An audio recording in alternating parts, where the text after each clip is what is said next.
Welcome back to the Buddhist Audio Bookshelf YouTube channel.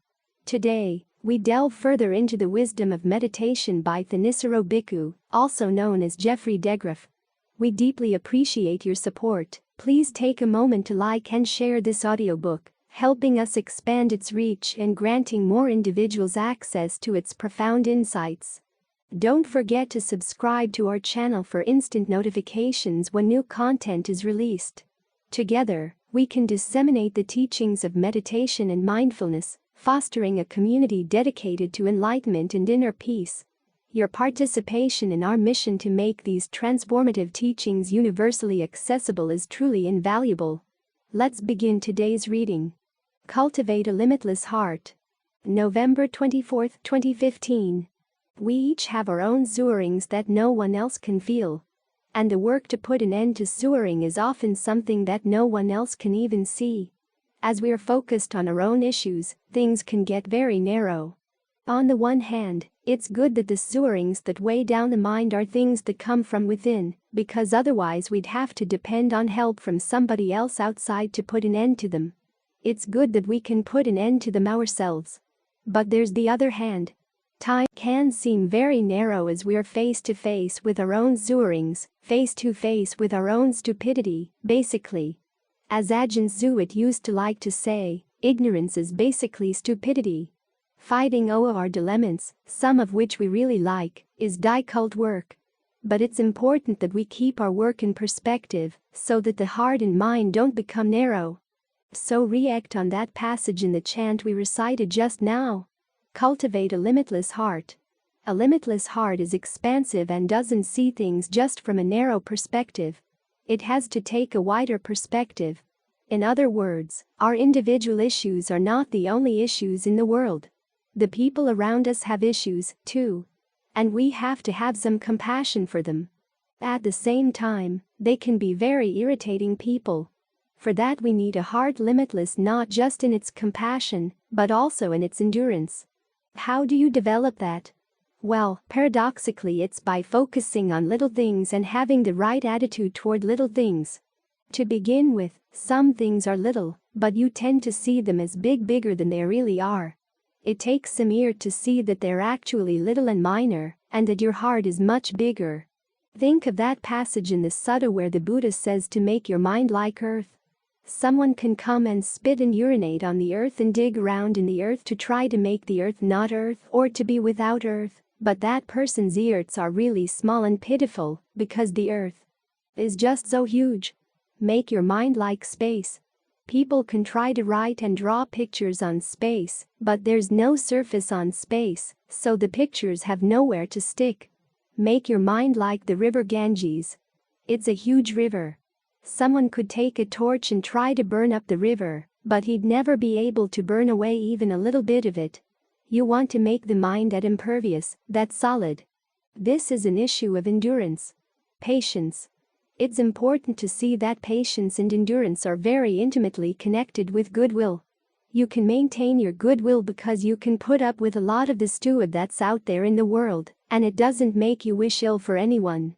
We don't pretend that the people around us or in the world at large are all wonderful, that they're all well-intentioned. They're not. People have all kinds of intentions, and we can't be responsible for or control their intentions.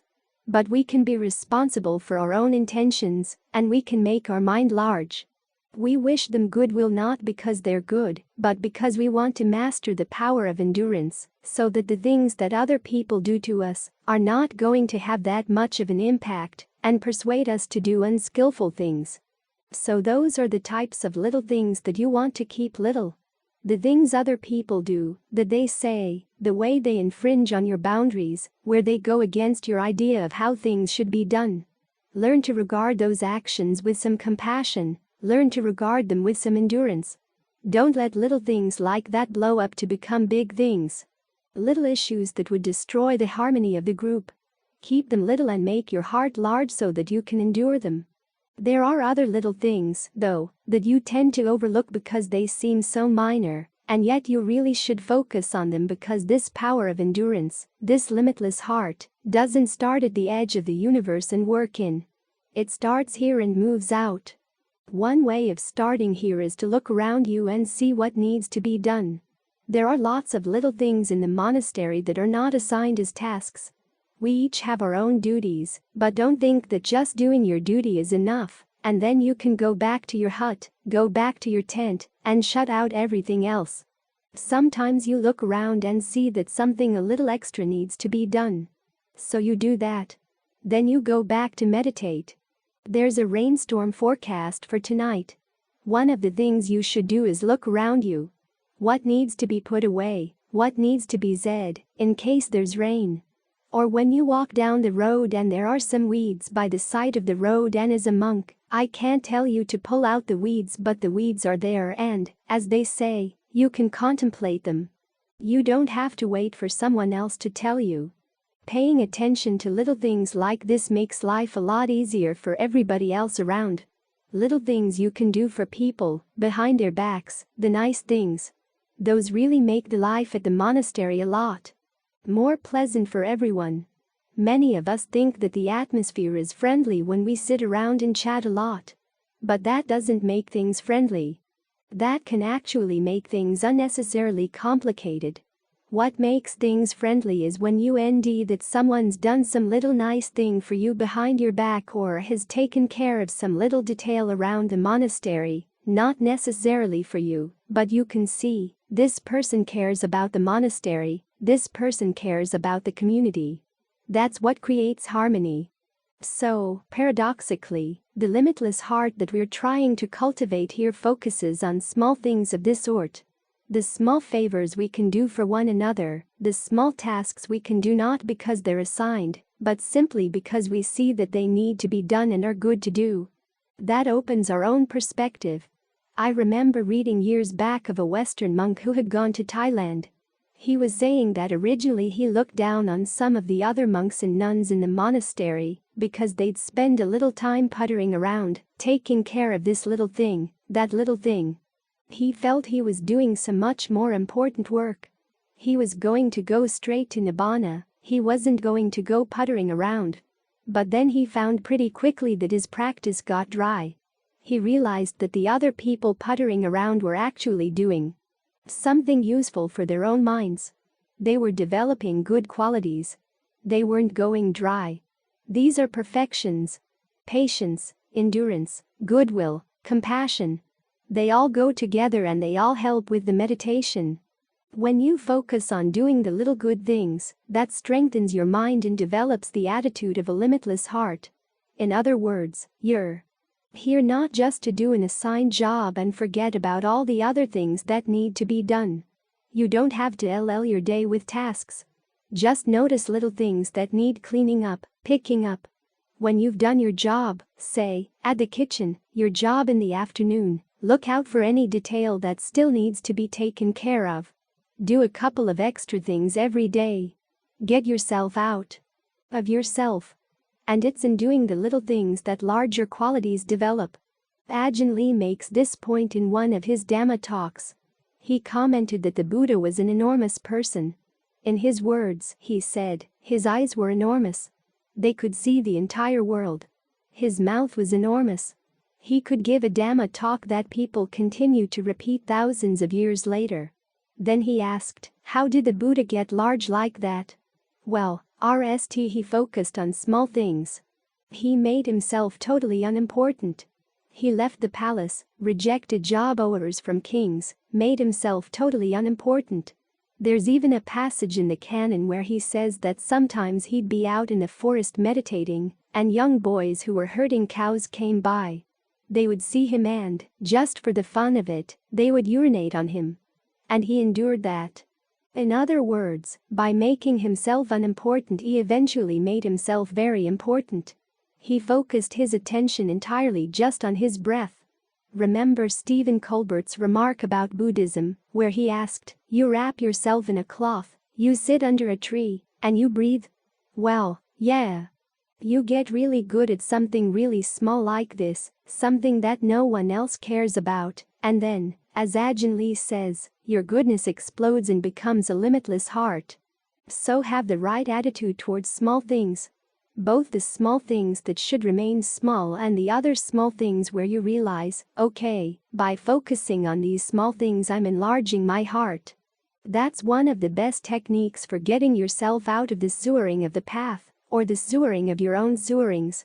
By making your heart and mind so much larger than all the irritations inside and outside can ever be. The meaning of happiness. January 9, 2014. The Pali word that we translate as happiness sukha actually has a very wide range of meanings. Everything from physical pleasure to well-being, bliss, ease, the whole gamut of all kinds of physical and mental well-being. Sometimes happy seems to be the right translation, and sometimes it seems a little bit airheaded. Years back, when we were RST translating the chants here, I went to a meeting where there were some nuns and monks from England. Over there, they translate the passage, Aham Sakito Homi, as, may I abide in well-being, which a friend of mine called Benedictine Pali. One of the nuns was curious to hear how we translated the passage, and so I told her, may I be happy. She started laughing so hard she almost fell out of her chair. I guess she felt that the simple wish for happiness was kind of airheaded. So if you have that feeling around a word happiness, remember that sukha covers a lot of other things as well. The Buddha himself said that another word for happiness is acts of merit. Merit is another one of those words we have trouble with. It sounds like merit badges and brownie points, but what he's saying is that happiness lies in the action of doing something good. He lists 3 kinds of meritorious actions: generosity, virtue, and meditation. And those 3 activities cover pretty much all the goodness in the world. The acts that give meaning to our lives come under these 3 headings. Generosity means not only giving material things, but also giving your time, giving your energy, giving forgiveness, giving help in all kinds of ways. It's in the act of giving that a lot of us end meaning in our lives. The time we give, the love we give to others, the care and concern. The act itself is a form of happiness, a form of sukha. The same with virtue. This has more to do with refraining from things where you could harm other people or yourself, or you could do something that was for your advantage that would take something away from someone else. You may end yourself in a situation where you could do something of that sort and maybe get away with it, yet you don't do it. You have a sense that your worth as a person is much more important than whatever little gain you might get from behaving in lowly ways. That's another area where we can end a lot of meaning in our lives. And then there's meditation. The Pali word here is bhavana, which means developing good qualities in the mind. We primarily think of meditation in terms of developing mindfulness and alertness and other good qualities as we sit here and do formal meditation. But it applies to all areas where you see that your mind needs to train itself in noble qualities in your thoughts, your words, and your deeds. So when we say, may I be happy, may all living beings be happy, it's not that we're hoping for everyone to sit around grinning, surrounded by nice sights, sounds, smells, tastes, tactile sensations. Basically, it means that we hope that they do good, because that's where the happiness lies. Sometimes you run into descriptions of the Buddha's teachings on happiness that sound pretty hedonistic. A few years back I was going to give a talk on a Buddhist perspective on the pursuit of happiness. In the afternoon before the talk, I happened to meet with my old Christian ethics professor from college. He asked me what I was going to say that night, and I decided to boil it down to one sentence, which was, the pursuit of happiness doesn't need to be hedonistic. In other words, the wish for happiness is not simply about gathering up pleasures. He said, I wish I had the time and opportunity to come and hear that. Sometimes you hear mindfulness old as a way of enjoying your pleasures more. The more mindful you are, they say, the more pleasure you end in simple physical sensations. This idea is especially common when they practice eating raisins as a mindfulness practice. There's a lot more of ore to the raisin when you savor it slowly. There's a lot more pleasure in the experience of drinking tea when you sip it slowly. Enjoying the warmth of the cup in your hand, that kind of thing. Yet a psychology professor writing about positive psychology pointed out that of various approaches to pleasure and happiness in life, such as mastering a skill or devoting yourself to a higher purpose, the lowest is trying to enjoy sensual pleasures. All he knew about Buddhism was the Raisin mindfulness school. When he described Buddhism, he was trying to write about it in a respectful way, but he couldn't help but place Buddhism at the very lowest end of the various approaches to happiness in the world. This is what happens when you try to sell Buddhism in a way that you think is going to appeal to people, teaching them that if you practice mindfulness, you can squeeze a lot more happiness out of consuming the pleasures in life. So there is that understanding about Buddhism going around out there, but it's not what the Buddha taught. As he actually said, the happiness lies in the actions when you do something skillful, something noble. That's where the real happiness lies. Both because there's a sense of well-being as you do the action, you realize that what you're doing is not harming anybody, and in the sense that it's going to produce happiness down the line, both for yourself and for others. In this sense, the Buddha wants you to take the pursuit of happiness seriously. You would think that people would stop and think about how they're trying to be happy, but they don't. They just follow their urges. This may be one of the reasons that happiness has bad press in some areas, because a lot of what people do when they're trying to be happy is to block out huge patches of reality so that they can just focus on what they like and pretend that what they're doing has no impact aside from the immediate sensation of pleasure. The Buddha wants us to be very clear-sighted about our happiness, all the implications of where we look for happiness and how. If you want happiness that's true, he said, you have to develop qualities of wisdom, compassion, and purity. These are all noble qualities in the mind. Without them, there is no true happiness. Wisdom starts by seeing that pleasure and pain, happiness and sadness, come from your actions. They're not just a matter of things floating by. So you've got to be very careful about what you do and say and think, because some things lead to short-term happiness and then long-term pain. Other things might be difficult in the doing, but they lead to long-term happiness. Seeing that, and being able to talk yourself into doing those things that will lead to long-term happiness regardless of whether they're easy or not. That's a real function of wisdom. As for compassion, you have to realize that if your happiness depends on other people's suffering, it's not going to last, it's not going to be true happiness. So you have to take their needs into account. As for purity, you look at your actions and see. Do they really fall in line with your values, your desire to be compassionate, your desire to be wise? You don't go just on good intentions. The Buddha makes the distinction. There are good intentions and there are skillful intentions. With good intentions, you may mean well, but you can end up causing a lot of harm because you're not really looking carefully at what you're doing or the results of what you're doing. You're deluded. Skillful intentions, which are free from delusion, are the ones that actually do lead to happiness. To be skillful like this, you've got to keep checking your actions again and again and again to see what results you're actually getting, to make sure that you're acting on your best intentions and your best understanding of what's going to happen as a result. You also keep in mind that there are situations where you may not know, and the only way to gain knowledge is to experiment and learn from your actions, too. You've got to do your best, or at least what seems to be most skillful, and watch for the results. All of that, the Buddha identifies as the quality of purity. So there are good, noble qualities that you can develop in the mind through the wise pursuit of happiness. And it's in developing those noble qualities that true happiness lies, true well-being, true bliss, or however else you want to translate the word sukha. So as we meditate, we're here partly for the sake of the sense of ease and well-being that comes as you get the mind to settle down, but also for the sake of using that settled well-being as a tool to gain greater insight into the mind and to strengthen our generosity, strengthen our virtue, strengthen all good qualities in the mind that need to be developed. The pleasure of the meditation is happy in the doing, but it's also a tool for an even greater happiness. And this is what gives meaning to our lives, the fact that the mind is developed.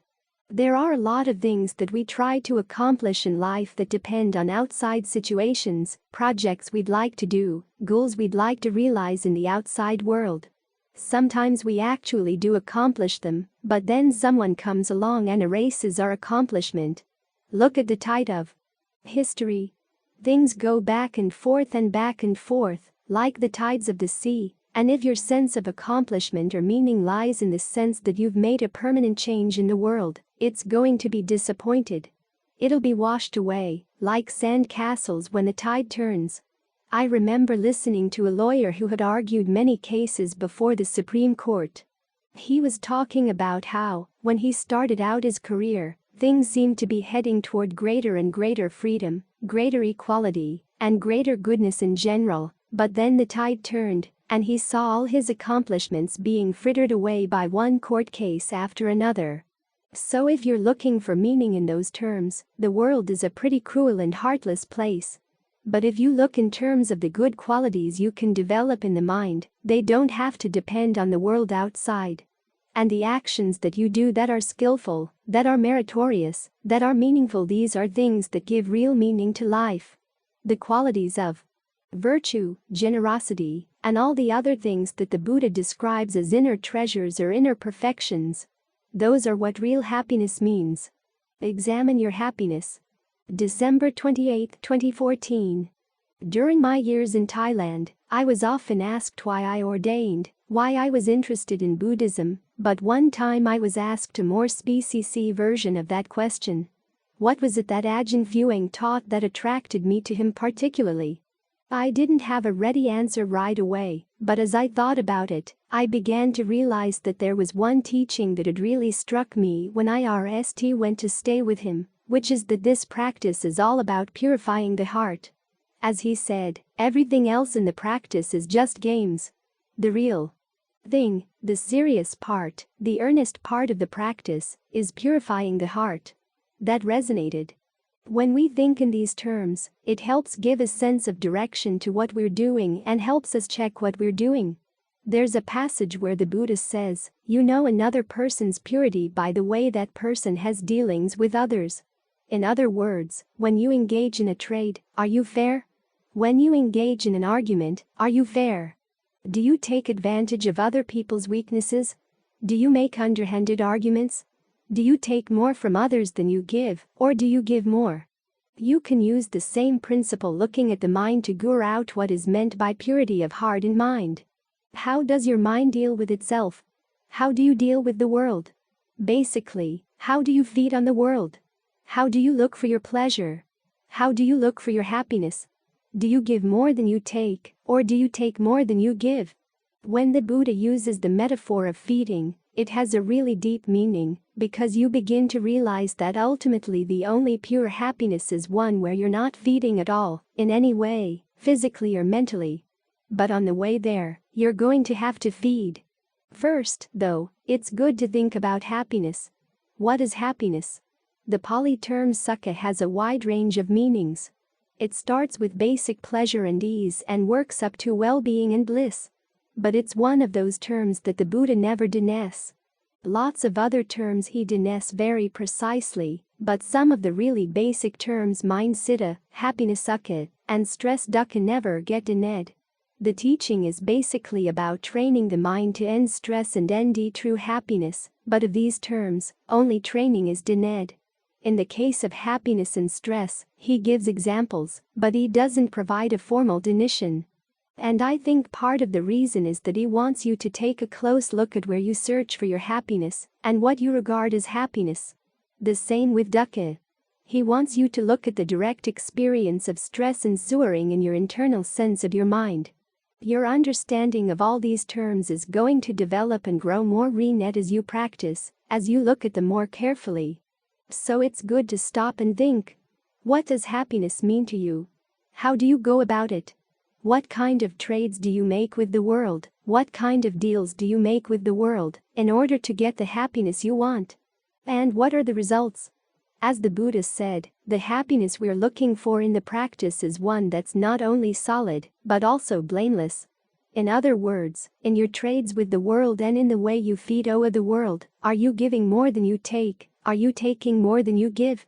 If you take more, there's something blameworthy there.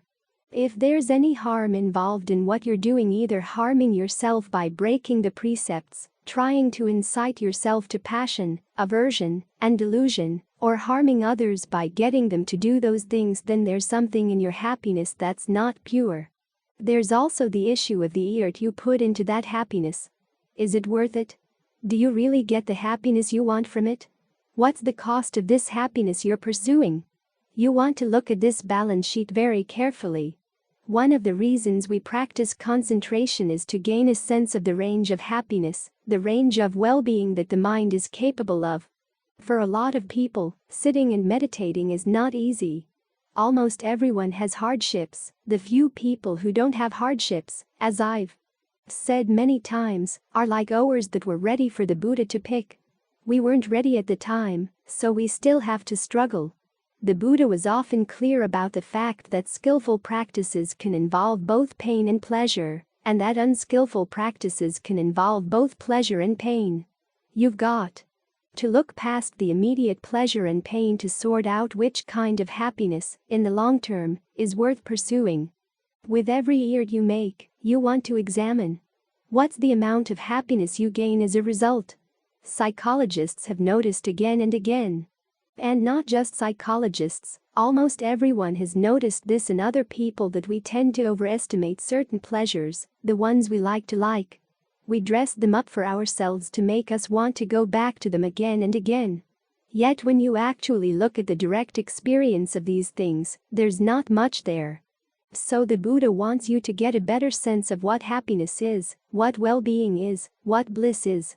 The bliss of concentration is an acquired taste. It's a species kind of happiness, which the Thais call Santi Sukha, which literally means the happiness of peace.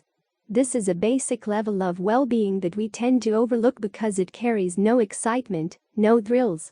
It's just a basic sense of ease that's steady, like the aim of an oil lamp. For most of us, we notice pleasure and pain because of the back and forth, the ups and the downs. When things are steady and on an even keel, we tend to lose interest and not notice them. But that's precisely the kind of well-being we're working on here. The kind of happiness that's steady, that doesn't go up and down. We have to learn how to appreciate that. As we stick with it more and more, we begin to realize that we wouldn't want to be without this kind of happiness, without this kind of well-being.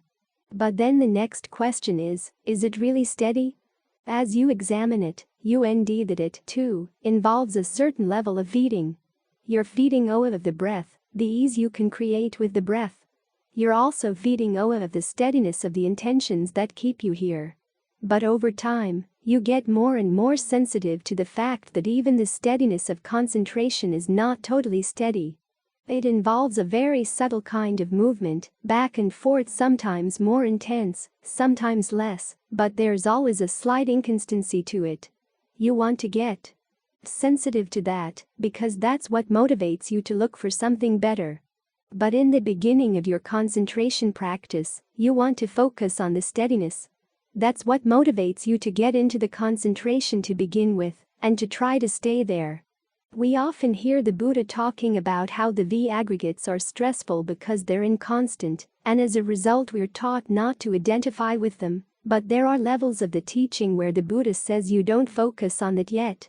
You focus instead on the fact that some aspects of form, feeling, perception, mental fabrication, and consciousness are actually pleasant, and you want to pursue them for that pleasure.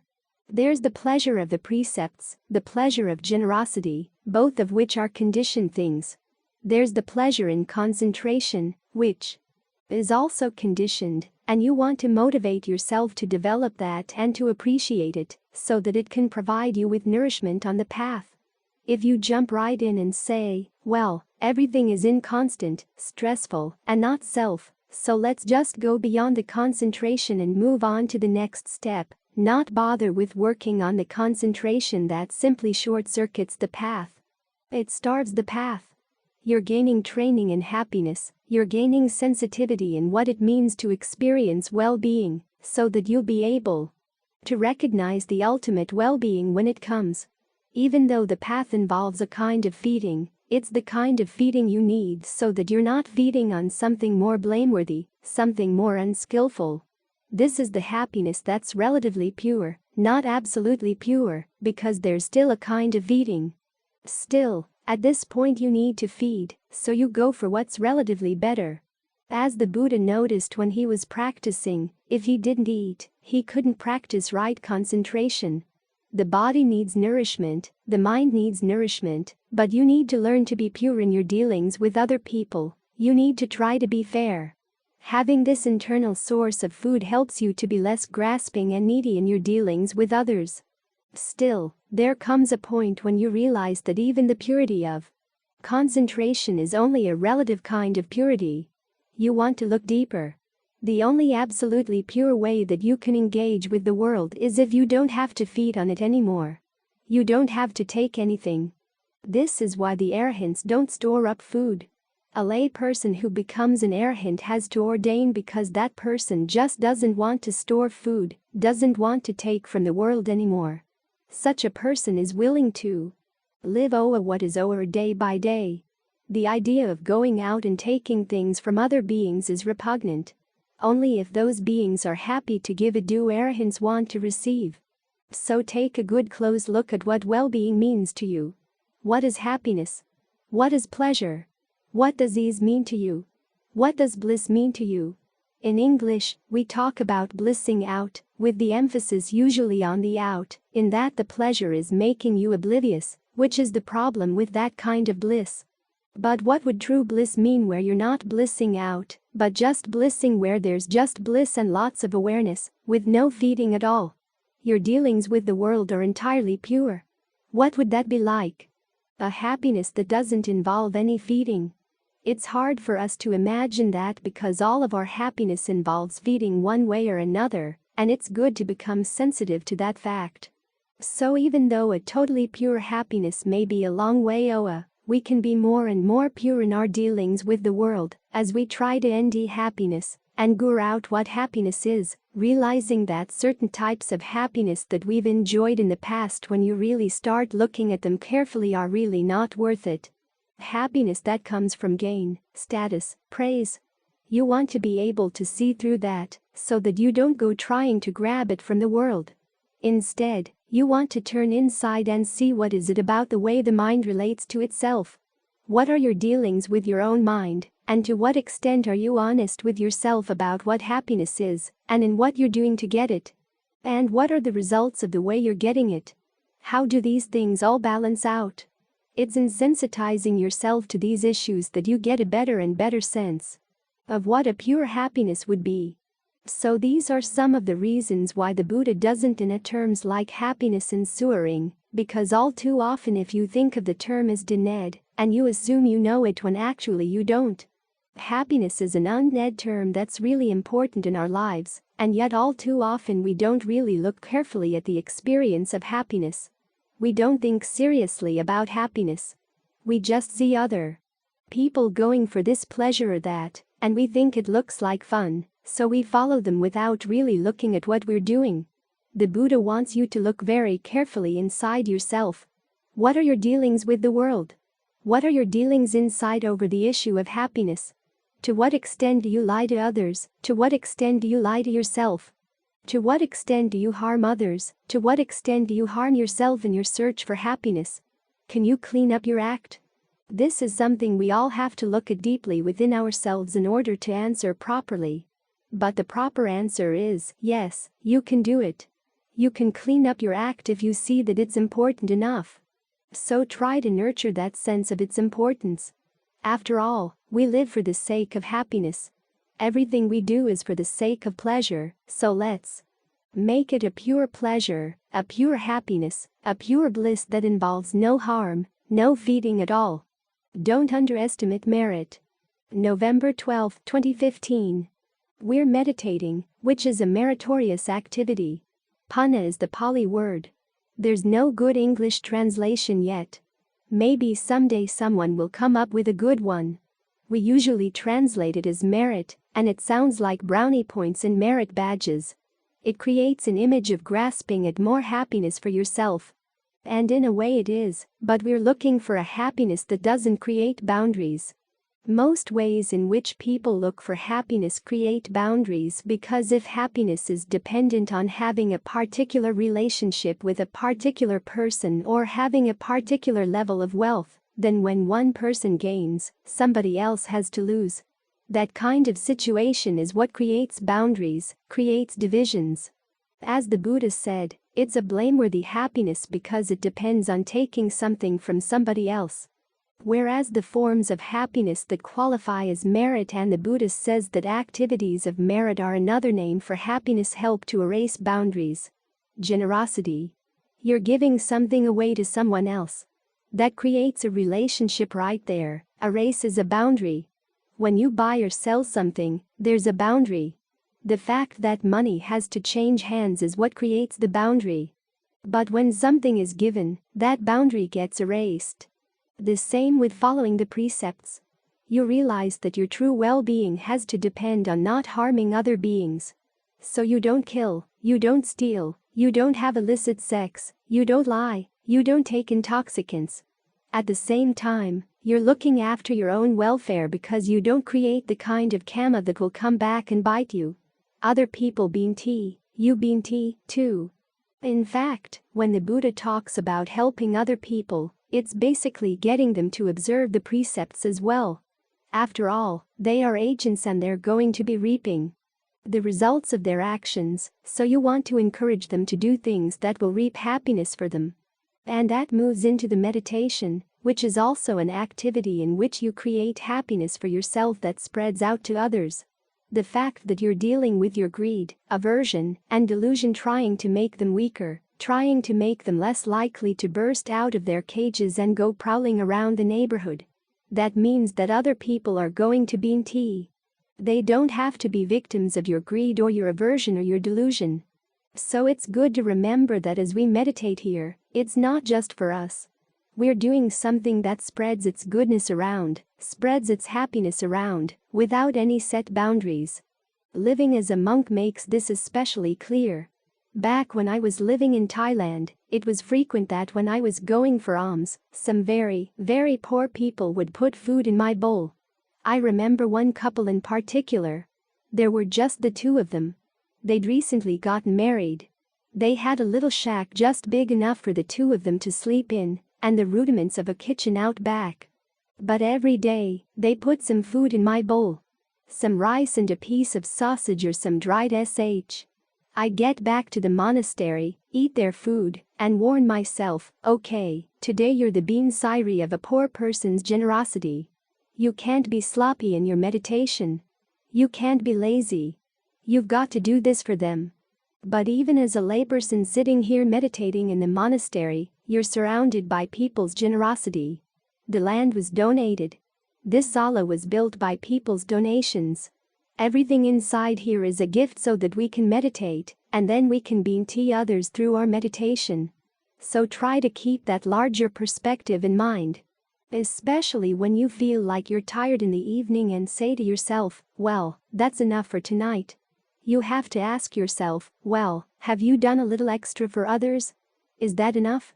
Push yourself a little bit harder, so that you can repay your debt to others. Learn to appreciate this happiness that spreads its goodness around. So don't look down on the concept of merit. It's very useful. It's what develops that attitude of mind where you see that your happiness is not just yours. There's no ironclad wall built around it open just for yourself or for a select few people. You realize that to be truly happy, you can't be doing anything that is really harming anybody else. And for some people, that's a hard lesson to learn. It takes a while. So the fact that they're still learning this lesson on that level, don't look down on it. There's a sutta where the Buddha talks about different motivations for being generous. And the lowest one, of course, is, I'll get this back with interest. But still that's a good motivation. It's better than saying, I don't see any need to be generous at all. There's too much of that out there. When people begin to realize that if they really want to have wealth that lasts for a while, if they want to have well-being that lasts for a while, they've got to share. That's a meritorious motivation that should be encouraged. As you work up the levels of motivation, you now get to the ones where generosity is simply a natural expression of the mind. You say to yourself, I give simply because it's good to do this. The mind feels refreshed. That, too, is a bean tea you get from it. So don't look down on the idea that you're going to get something out of this. Don't think that it taints your merit or the goodness of your actions. It's simply a matter of how renewed you can make your sense of how you bean tea from the generosity or how you bean tea from the practice of virtue, how you bean tea from the meditation. As your mind grows, it just gets more and more renewed. There are some Buddhist circles where people like to say, our meditation practice is totally pointless, and we're proud of the fact. But that's self-defeating. It means that they have to hide from themselves the fact that they're bean teeing from the meditation. Or if the meditation really isn't bean teeing them, they should look around for better ways to meditate. There's a part of the mind that always calculates. When I do this, what are the results going to be? Is it worth the effort? Thinking in terms of merit expands your sense of how you do know worth the effort. If there's something that's going to be just short-term and just for me, well, that's perhaps one level of motivation. But you can think in larger terms. Long-term being TS, wider being TS, long-term happiness, a blameless happiness. That expands your horizons, and it puts the practice of meditation into a different context. Many of us come to meditation because we've got particular problems that cause suffering in our lives. Something's wrong, something's lacking, something's eating away at our hearts. We have a sense that meditation might be able to do something for that. That's a perfectly new motivation for coming. And when the Buddha taught the Four Noble Truths, suffering was the RST thing he talked about. Some people come with a particular problem that's been eating away, but once that problem gets solved, they stop meditating. We see some of that. But there are other cases. As you take care of that particular problem, you see that there is a larger structure to the way we live our lives, the way we have bodies that age, grow ill and die. There are dangers out there, dangers in here. And the damage that those dangers can do doesn't stop just in here. Even if it comes from in here, it can spread out. You begin to see there's a larger issue that the practice can address. This is where your sense of what the practice is about begins to grow. Your sense of what constitutes well-being gets more and more expansive and renewed. But there's still a sense of, okay, what does make this worthwhile? Even when discussing the motivation for putting the teachings on not-self into practice, the Buddha says that it leads to your long-term welfare and happiness. Stop and think about that. Not-self is for your happiness. Even though the practice leads beyond your you, there's still a you in the motivation for doing it. And think about the Buddha's definition of discernment. It comes from the question, what, when I do it, will lead to my long-term welfare and happiness? Your sense of what qualities as long-term and your sense of what qualities as happiness get more and more demanding as your practice progresses, as your wisdom grows. And part of the demands they make force you to turn around to examine the other part of that question. What, when I do it, will lead to my long-term welfare and happiness? You begin to see that your welfare and happiness, if it's very narrowly defined, is going to be self-defeating. If it's more broadly defined, that's when it can take on energy. That's when it can take on life. That's when it becomes really worthwhile. Even though there is an element of calculation in the motivation, don't look down on it. Just learn how to calculate wisely. When is it worth the effort? Because that's the question the Buddha has you ask all the way up, even when you get to the highest levels of the eventually. You realize that this sense of self that you've been straightening out as you meditate has carried you far, but there comes a point where it can't carry you any further. That's the point when it doesn't become worth doing anymore. Your sense of self is a kind of doing. You've had many senses of selves and many ways of doing them. As you practice, you get more and more demanding about what you want to identify with. And now you get to a point where an identity becomes an activity that's not worth it anymore. It's delivered you to the threshold to something much bigger. That's when it's not worth it, because that something bigger is so much more worthwhile. So this question of is this action worth doing? is a question you have to keep in mind all the time. And don't try to hide it from yourself, thinking that it's spiritually unadvanced. Simply allow it to mature and grow as you practice. Ultimately, it'll take you to a point where there's no more doing anymore, there's no more need. But we can't short-circuit the practice by saying, well, I'll just go to that point RST. No, you need to renew your discernment to get there, which means you have to go through the stages of figuring out what kinds of activities strike you as worthwhile. Put them into practice and ask yourself, are these the results I really want, or do I want something better? That way you sensitize yourself to your actions and renew your sense of what you really want out of them. As the Buddha said, the secret to his awakening was, 1. Not being willing to give up his art, and 2. Not being content with skillful qualities. Listen to that. Things are good, but they could be better. That was the motto that kept him going. It took him all the way. Otherwise, when you're content with whatever little concentration you have or whatever little mindfulness you have, you say, that's good enough, and that brings the practice to a halt. We have to admit where we are and accept where we are as a starting point, but we also have to accept the fact that we have greater potential and can do better. We have to learn a mature way of living with that possibility, so that we can make the most of it. To spur us on for art that really does yield results, art that really is worth the art, as your sense of what's really worthwhile will continue to grow. Dedicating merit. September 28, 2015. There are two ways of looking at consciousness. One is from the outside. We look at other people, other beings, and their consciousness seems to be dependent on their bodies. Without their bodies, we would have no sense of their consciousness. When the body dies, their consciousness seems to disappear. In this view, the body comes RST and consciousness comes after. If you want to make a change in consciousness, it has to come from a change in the body. The other way of looking at consciousness is to look at it from the inside. In other words, you're here, conscious, and your awareness comes RST. Your awareness of the body then comes after, and the world outside after that. As we try to make changes in our consciousness, we realize that although some things may come in from outside, a lot of the changes come from within. This second point of view is the one from which the Buddha is operating. You don't solve the problems of consciousness by changing the chemicals of the body. You solve the problems by understanding consciousness from inside, what your intentions are, what your perceptions are, the questions you ask, how you can change these things. All this is consciousness changing itself from within.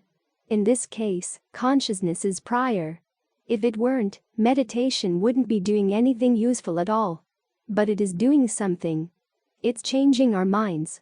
And as the Buddha said, at the end of life, when the body no longer provides a place for the consciousness to stay focused, it can go on. Craving is its bridge to another body. And of course, craving depends on consciousness. Consciousness depends on craving. The two of them, as long as they keep supporting each other, can go on infinitely. And the currents of consciousness can go outside the body. They can do things that a normal materialist wouldn't imagine. This is one of the things you learn as you practice. There's more to the mind than just looking at it from the outside would tell you.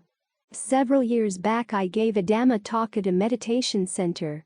I talked about karma, and during the Q&A got into issues of rebirth. The following week, the teacher at the center decided he had to do damage control. So he explained that poor than Gioa went to Thailand when he was young and impressionable, and picked up a lot of things over there. He didn't sort out the differences between true Dhamma and Thai culture, and so he mixes rebirth up with the Dhamma. Actually, I've always felt the fact that I was in Thailand from an early age was not a handicap at all. It was being there when I was still receptive and being around the Ajahns and other people practicing meditation that I began to realize that there's more to the mind than Western materialistic ideas can account for. And one of the things about the mind is the notion of the current of the mind. The mind is constantly sending out currents. When the mind is really concentrated, those currents can be focused and strong. If you send currents out to other people, And if those people are sensitive, they can pick them up. One evening when I was meditating, I happened to think about one of the supporters of the temple. She was going through a bad time, so I sent some metta in her direction. The next day, she came to the monastery and said, "Did you send metta to me last night?" She had felt it, and she knew where it came from. So these aspects of consciousness, at the very least, leave your mind open to their being possible. One of those possibilities is that, because consciousness doesn't end with the death of the body, you can actively send the current of your goodwill to people who have passed away. A Brahmin once went to the Buddha and asked him about the Brahmanical tradition of making merit for dead ancestors. His question was, do the dead ancestors receive the merit?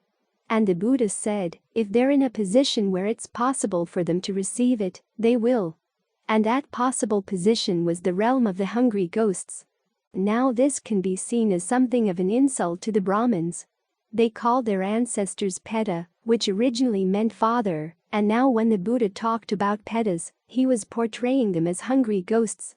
Beings that, after they died, wander around, hungry, with very little source of food, aside from the merit dedicated to them. The Brahmin then asked, well, what if I don't have any ancestors who are hungry ghosts? And the Buddha replied, everyone has ancestors who are hungry ghosts. So think about that. When you're meditating here, you're making merit and you can share it. The act of sharing is a meritorious act in and of itself. You might say that it gives you compound interest on top of the good you've done. And the question, of course, is, given the teaching on karma, how can your merit go to somebody else? The answer is that they have to appreciate it.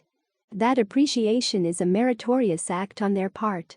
They have to be in a position where they can receive it and then feel some appreciation for the goodness you sent in their direction. That becomes their good karma. The hungry ghosts tend to be sensitive to this, which is why they're in a position where they can receive this. When I met Ajahn Fuang, it was shortly after my mother had passed away, and the dedication of merit was one of the things he taught me. Every night, after your meditation, he said, dedicate the merit of your meditation to your mother. Of course, then it expands out. They talk a lot about making merit and then dedicating it to the people to whom you have karmic debts. People who have been good to you, people who deserve your gratitude. It's a good exercise to sit down and make a list. Who are the people who have taught you things? Who are the people who have gone out of their way for you? Teachers, friends, relatives, or non-relatives. Dedicate your merit to all of them. Doing this expands your mind, and it sends good currents out to others.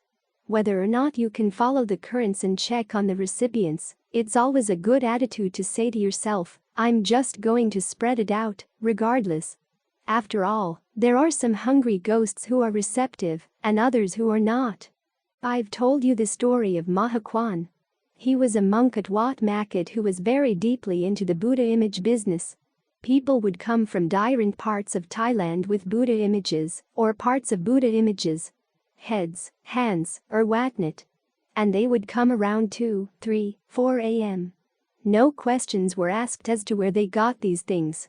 If it was a head, no question was asked, did you cut the head yourself?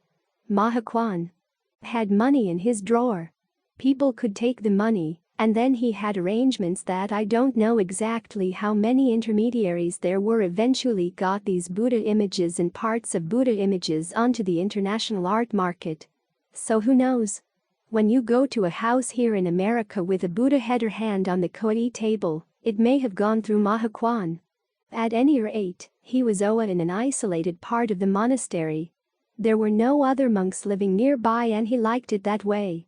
When Ajahn Fuang was invited to go to Wat Makat to teach meditation, the abbot arranged for him to live in the second story of a building where Mahakwan was living in the RST story. Even though the two stories had separate entrances, Mahakwan didn't like having anyone else there, especially with Ajahn Fuang being a meditation monk. Who knows? He might be up meditating at 2, 3, 4 a.m. He might see something going on. So Mahakwan did everything he could to get rid of Ajahn Fuang. Ajahn Fuang stayed on for 3 years, and then was invited out to Wat Dhammasathat.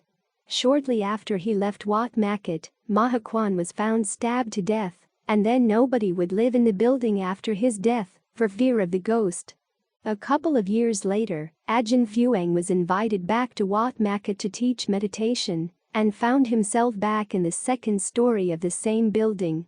As he was teaching meditation, every now and then one of his students would report a vision. "There's this bloody monk wandering around the building." They had no idea who it was. They hadn't heard the story about Mahakwan. Ajahn Fuang would always say, "Well, dedicate the merit of your meditation to him." So they'd sit for a few minutes, and in every case, the answer would always come back, "He won't accept it." Some grudges get carried past the grave. So it's not the case that all hungry ghosts are receptive. But given that we all have dead relatives or dead friends who are probably hungry ghosts, it's good to dedicate our merit to them. There's always the possibility that it could give them the nourishment they need. There are other stories about hungry ghosts that I reported in Awareness Itself. Ajahn Fuang had a student who suddenly found herself seeing a lot of hungry ghosts in her meditation. I think there was a Dhamma inspiration for this, because she herself prior to that had been practicing magic. She insisted it was white magic, but you never know. And people who have practiced magic tend to believe that the doctrine of karma doesn't apply to them. So all of a sudden, as she was meditating, she saw all these people who were suffering from having done bad karma in one way or another. It was a good lesson in karma for her. When she started seeing these things, she didn't want it to happen. She asked Ajahn Fuang how she could become insensitive to these things. But his reply was, "There are good lessons for you to learn, and also good things you can do for them."